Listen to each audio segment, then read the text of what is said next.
Good morning, everyone. Happy Monday morning to you, and welcome back to Morning Musings. Doing some reading and research this morning. Really powerful book, Jesus in Judgment, Marius Reeser.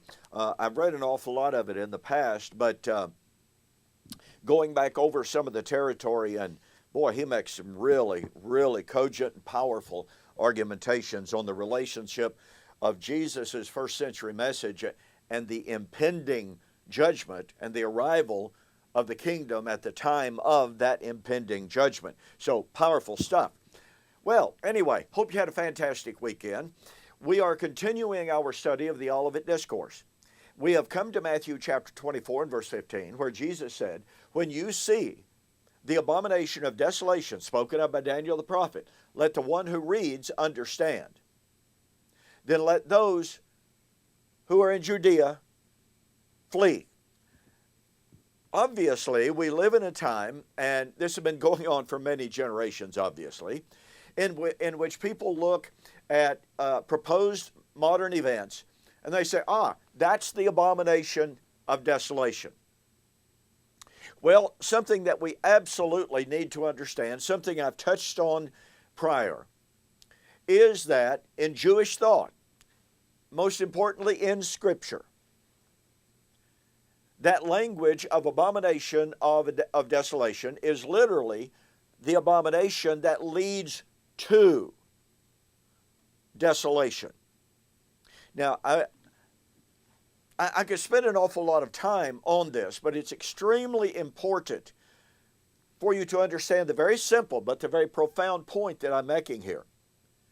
Dispensationalists, at least many of them, say that there will be a yet future abomination of desolation in what they call the tribulation temple.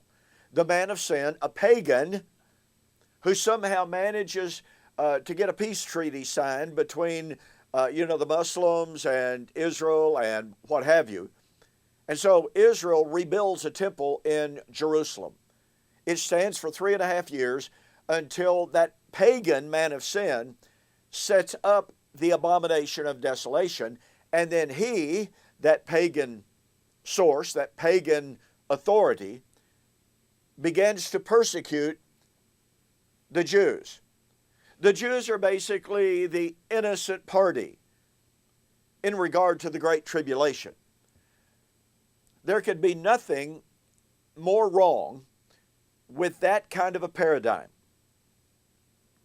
The idea that the abomination, and a very quick note here, in the Old Testament, the word that is translated abomination refers almost all of the time to an idolatrous act, number one, to some heinous sins against God on the part of Israel. Now, there are exceptions to that,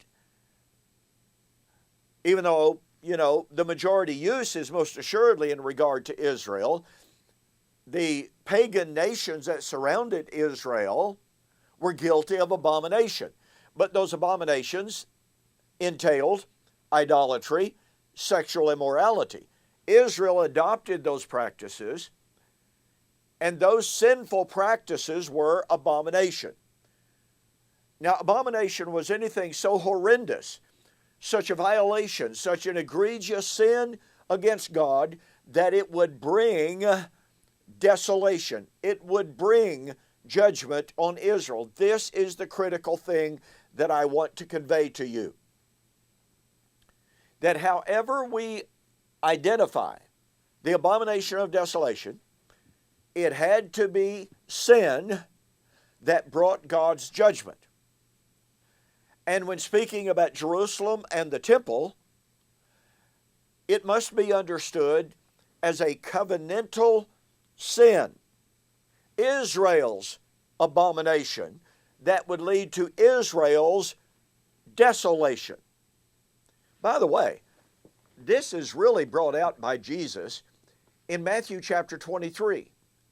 In Matthew 23, Jesus stands in the temple, and he utters 7 woes, 7 according to most commentators, just one sin after another. You deprive the widow. You deprive the orphan. I mean, just write down the list of 7 woes.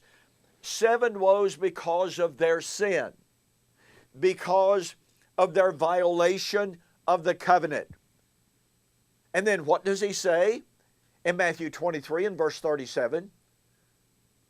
O Jerusalem, Jerusalem, thou that killest the prophets, stones them that are sent unto thee. How often would I have gathered you together as a mother hen gathers her chicks under her wings, but you would not. Behold, your house is left to you desolate. Here are the sins of Israel. First part of chapter 23. Here is the desolation of the temple that would come as a direct result of that. And so when we come to Matthew chapter 24 and verse 15, when you see the abomination of desolation,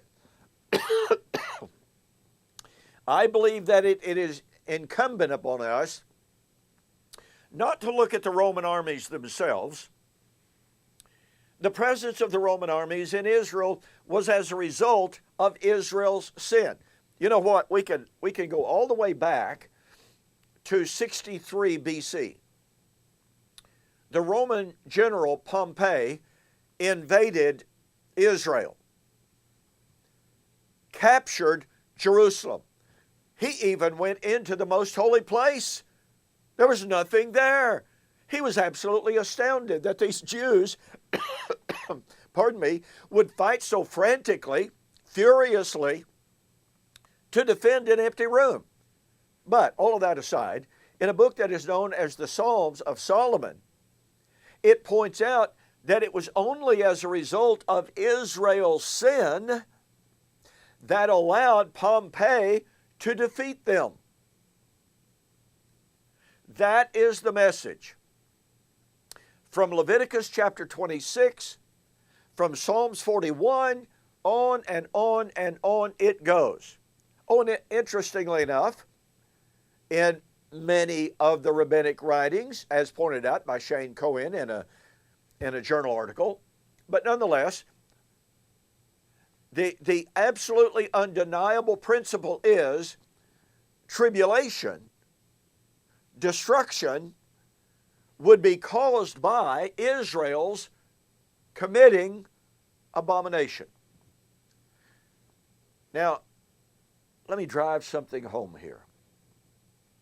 If it is the case that the Great Tribulation would come as a result of Israel's violation of Torah,